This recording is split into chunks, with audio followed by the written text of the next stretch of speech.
नमस्कार, D news में आप सभी तमाम दर्शकों का बहुत बहुत स्वागत है। मैं हूं आपके साथ अनामिका। चलिए आगे बढ़ने से पहले एक नजर डालते हैं उन खबरों पर जो बनी है आज की सुर्खियां। काटी के एक पोखर में सिरकटी लाश मिलने से इलाके में सनसनी, हत्या कर शव फेंके जाने की जताई जा रही आशंका।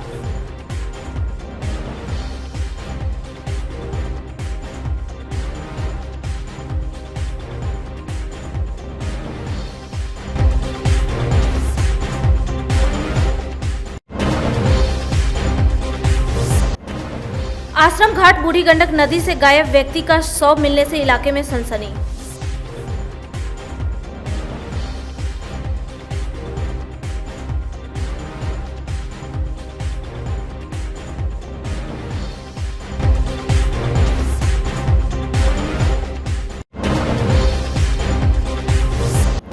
और सकरा में आग ने मचाई तबाही, आग की चपेट में आने से दर्जनों घर जलकर हुआ खाक।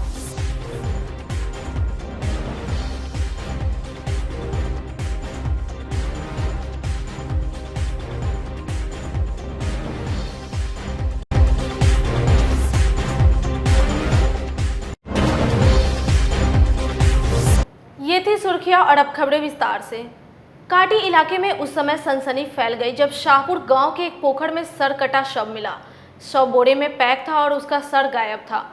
सर नहीं होने की वजह से शव की पहचान नहीं हो पा रही है। इससे लोग काफी डरे हुए हैं और अपने सभी सगे संबंधियों की खोज खबर ले रहे हैं। स्थानीय मुखिया प्रेम कुमार राम ने बताया कि पोखर के पास काम से पहुंचे कुछ मजदूरों ने पानी में बोरे को तैरता देखा। करीब आने पर बोरे से पैर निकला हुआ दिखा, तब जाकर आसपास के लोगों को इसकी सूचना दी गई। शव से बहुत ज्यादा बदबू भी आ रहा था।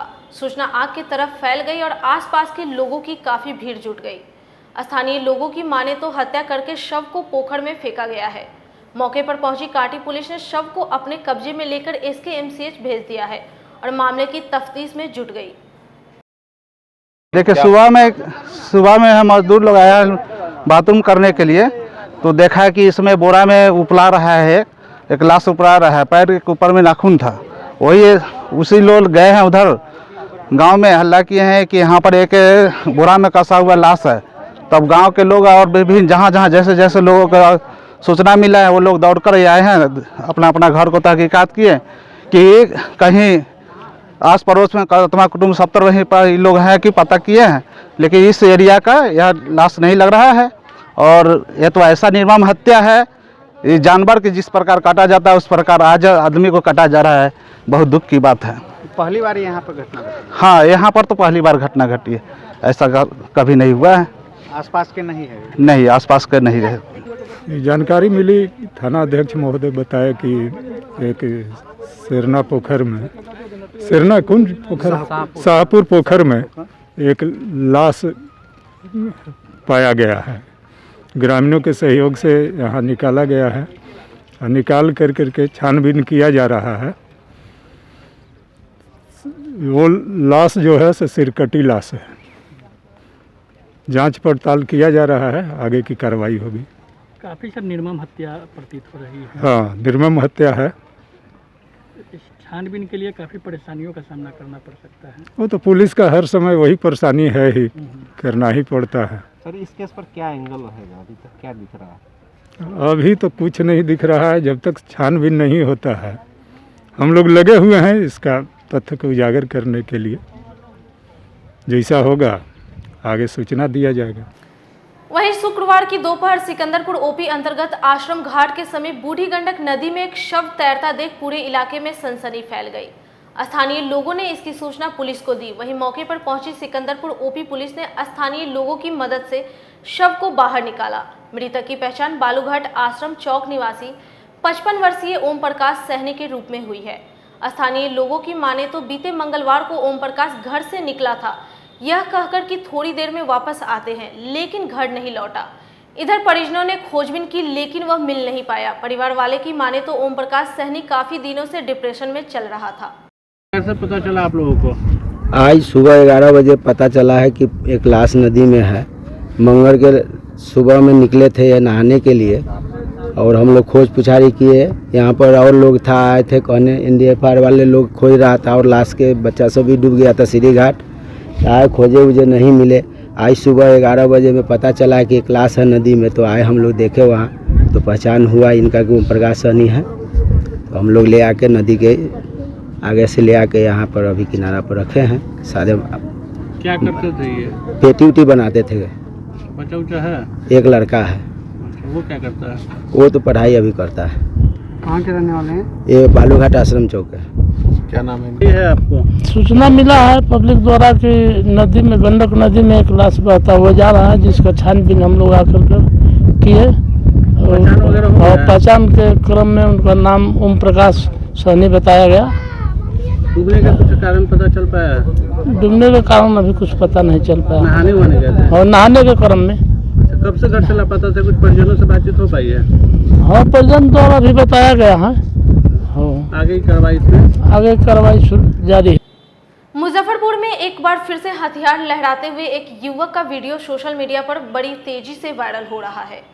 13 सेकंड के इस वीडियो में युवक हथियार लहराते हुए अपने मन की बातों को बता रहा है।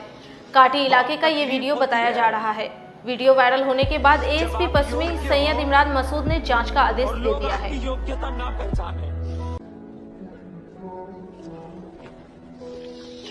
बहुत तकलीफ होती है जब आप योग्य हो और लोग आपकी योग्यता ना पहचाने। शनिवार को मुजफ्फरपुर जिले के कई प्रखंडों में आग ने जबरदस्त तबाही मचाई है। सबसे ज्यादा नुकसान सकरा के मुरौल प्रखंड में बताई जा रही है, जहां मोहम्मदपुर गोकुल नया टोला के दर्जनों घरों में भीषण आग लग गई। देखते ही देखते आग ने कई घरों को अपने चपेट में ले लिया। आग की लपटें काफी तेज होने के कारण मौके पर काफी अफरा तफरी रहा। सूचना पर पहुंची फायर ब्रिगेड की टीम ने कड़ी मशक्कत के बाद आग पर काबू पाया। आग लगने के कारणों का पता नहीं चल पाया है। आग लगी की घटना से लाखों की संपत्ति जलकर राख हो गई। ये आग लगी है ऊपर में, अचानक पता नहीं चल पाया कैसे आग लगी है। सो कितना घर जला है? लगभग 30-35 घर जला है। कितने का नुकसान का आंकलन है? लगभग 15 से 20 लाख का होगा। कोई जान माल की भी क्षति है क्या? जान माल की भी क्षति है। क्या क्या? इसमें भैंसी से झड़क गया है और बकरी वगैरह के बच्चा उसा भी जल गई उसमें। तो प्रशासन की तरफ से कोई मदद आप लोगों को अभी तक मिला है क्या? प्रशासन की तरफ से वही फायर ब्रिगेड की गाड़ी आई है। आग पर काबू पा लिया गया? हाँ, पा लिया गया। कौन सा जगह है? मोहम्मदपुर गोकुल नया टोला है। आपका नाम? घर में लड़की का शादी था, एक एक सामान जोड़ जोड़ के परिवार वाले रखे थे, एक भी सामान नहीं बचा। अभी के डेट में इन लोगों को न रहने के लिए छत और न ही खाने के लिए भोजन, एक भी वस्त्र जो शरीर पर है वही बचा हुआ है। बाकी किसी के पास कोई भी सामान बचा हुआ नहीं है। अनाज पानी, गाड़ी जो सिलाई उलाई करती थी महिला, उस सब का मशीन, बहुत लोगों का कपड़ा, मतलब गाड़ी भी जरा हुआ है। मतलब सारा सामान इन लोगों के पास कोई भी साधन अभी आज के डेट में नहीं है, न पीने का पानी न खाना। मतलब सारी व्यवस्था से ये लोग एकदम सड़क पर आ गए। घर जलने की सूचना है? यहाँ करीब 7-8 घर जले। नहीं, घर बेसी है, 25-30 गाड़ी है। कितने का नुकसान लगभग आंकलन है? बहुत लाखों लाख में नुकसान हुआ। आंकड़ा नहीं लगा सकते। प्रशासन की तरफ से कुछ अभी तक तो कुछ नहीं हुआ। अभी तक प्रशासन से कोई सुविधा नहीं मिली है। अब आगे क्या होगा भगवान मालिक है।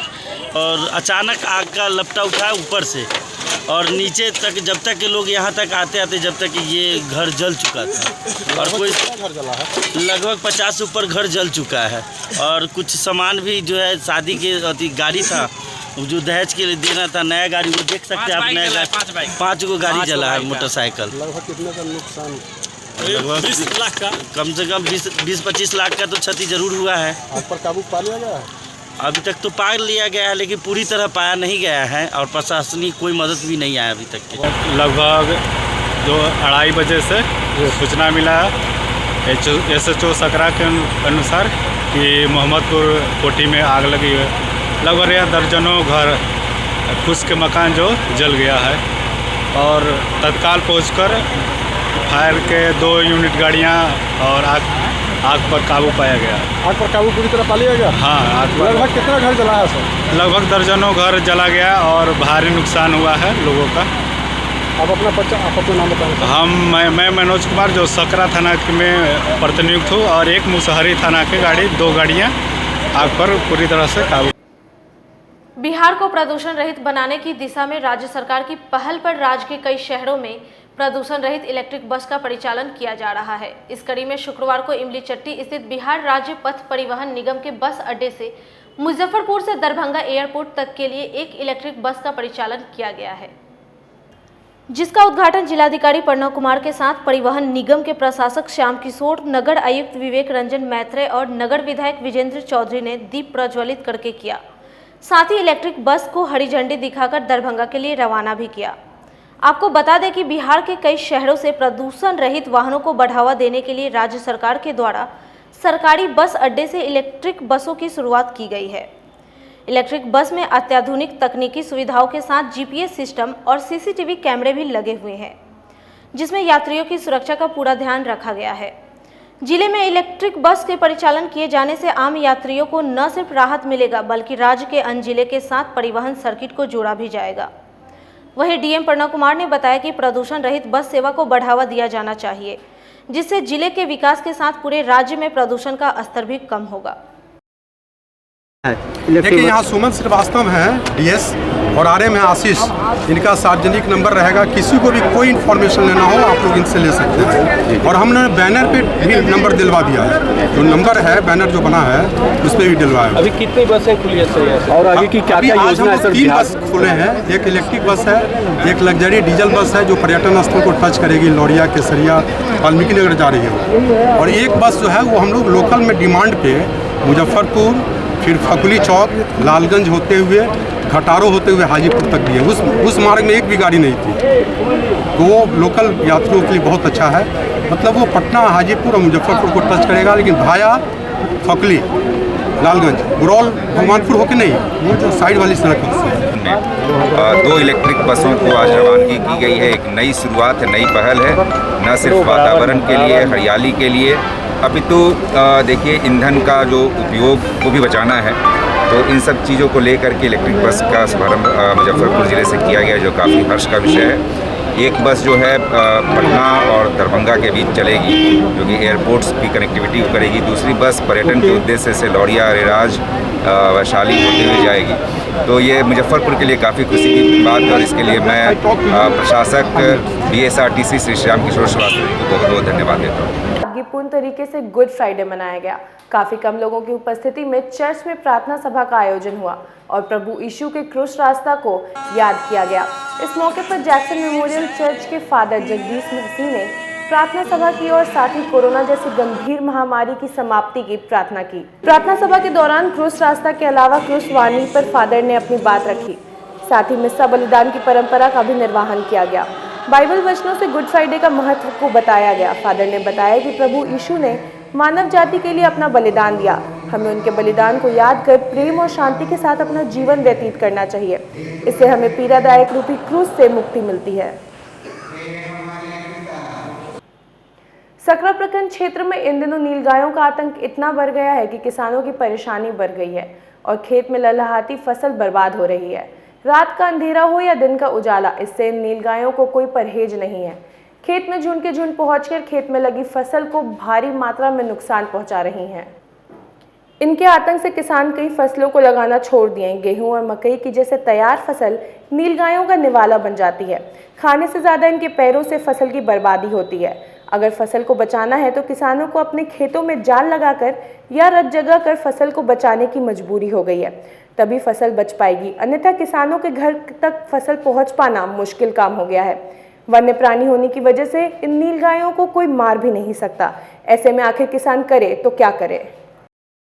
बहुत सा नुकसान हो रहा है।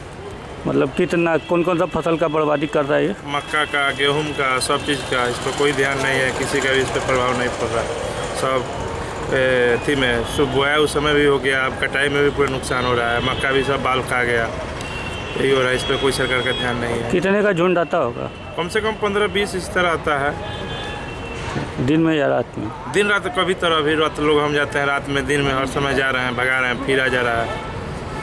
मांग क्या करना चाहते हैं सरकार से? मांग ये करना चाहते हैं इसको व्यवस्था किया जाए, पशु विभाग से ले जाकर इसको पकड़ा जाए। और क्या। लीची के बागों पर कभी मंजर लगने के साथ ही बोली शुरू हो जाती थी, लेकिन इस बार लगातार दूसरे साल बाहर के व्यापारी अब तक नहीं आ सके हैं। पेड़ों पर लगी लीची अब आकार लेने लगी है, जिससे लीची किसानों की चिंता बढ़ रही है। कोरोना की दूसरी लहर के बीच किसानों को लीची के बाग बिकने का इंतजार है। पिछले साल की तरह इस बार भी किसानों को बाग नहीं बिकने की चिंता सता रही है। किसान रत्न से सम्मानित लीची उत्पादक भोलेनाथ झा ने बताया कि व्यापारी सशंकित है, व्यापारी फाइनेंस करने में हिचक रहे हैं। साथ ही उन्होंने कहा कि इस बार फल बहुत कम है, इस बार 40% मंजर कम आए हैं। सरकार को आगे आकर लीची किसानों की मदद करनी चाहिए। लास्ट ईयर तो व्यापारी भी मार खाया, किसान को भी अच्छा पैसा वैसा नहीं मिला, लॉकडाउन शुरू से ही था होली के समय से। और इस बार भी जो कोरोना का फैलाव बढ़ रहा है उससे आशंका है कि एक आध महीना के अंदर में और इसका फैलाव बढ़ेगा ही। व्यापारी सशंकित हैं, व्यापारी फाइनेंस करने में हिचक रहे हैं, लेकिन इस बार फल बहुत कम है, 40% तो मंजरे कम आया है। और उसके बाद रख रखाव में जो कमी है गार्डन का, जिसके चलते बहुत सा दाना आने के बाद झड़ के गिर पड़ेगा।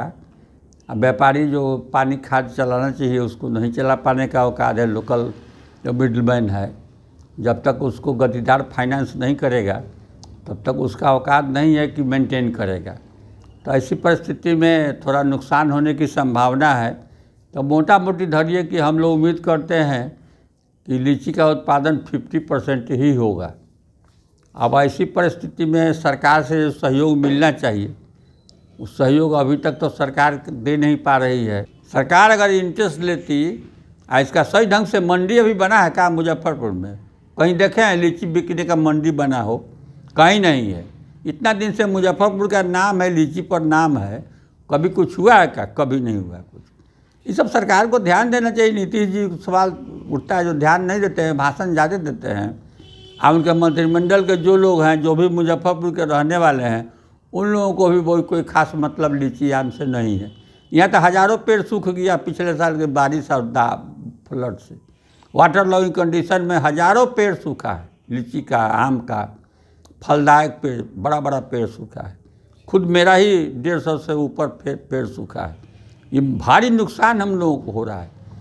अब लगता नहीं है कि लीची में कोई ज़्यादा इसमें कुछ है। इससे तो बढ़िया गेहूँ अगर 15 रुपये बिका रहा है तो गेहूँ बिक तो रहा है 15 रुपये।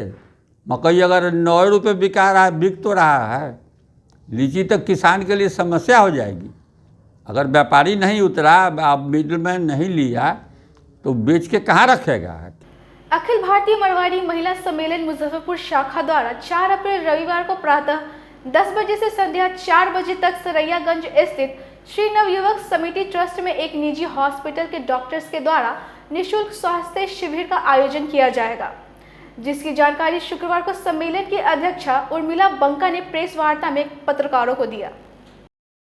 प्रादेशिक मारवाड़ी महिला सम्मेलन नगर शाखा मुजफ्फरपुर, मारवाड़ी युवा मंच मुजफ्फरपुर शाखा, मारवाड़ी युवा मंच मुजफ्फरपुर संस्कृति शाखा एवं अखिल भारतीय मारवाड़ी महिला सम्मेलन मुजफ्फरपुर शाखा के द्वारा ये निःशुल्क स्वास्थ्य शिविर का आयोजन किया गया है। और ये 4 तारीख को अप्रैल को सुबह 10 बजे से चालू होगा और शाम में 4 बजे तक ये रहेगा। और इसके उद्घाटन करता है डॉक्टर BL सिंघानिया और हमारे विधायक जी विजेंद्र चौधरी जी, और रामसूरत राय जी ने भी अपनी स्वीकृति दी है इस आयोजन में आने की, और सांसद अजय निषाद जी ने भी अपनी स्वीकृति प्रदान की है। और इस तरह से हम लोग सोच रहे हैं कार्यक्रम से सभी को फ़ायदा हो, और जो भी इसमें अपने को दिखलाना चाहते हैं रजिस्ट्रेशन फॉर्म है वो भरवा लें, और ऑन द स्पॉट भी वो लोग भरवा सकते हैं। यदि 2 डॉक्टर को आपको दिखाना है तो 2 फॉर्म आप भरवाएं, तो उससे ज़्यादा अच्छा रहेगा।